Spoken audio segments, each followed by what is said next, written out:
Hey there, this is Accountant Cyrus, and here we help small business owners master money. Today I'm going to show you a simple budget format for your business. You can use this on an Excel or even on a notebook. Your budget has three parts: income, fixed expenses, and variable expenses. On income, first list all payments.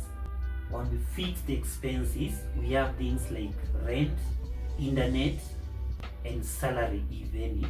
On variable expenses, we have stock, transport, and M-Pesa withdrawals. You can also add a column of 10% savings on monthly basis.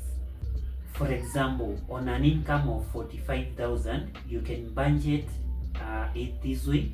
You can pay a rent of 5,000, buy a stock of 20,000, budget 3,000 for transport, and a saving of 4,500.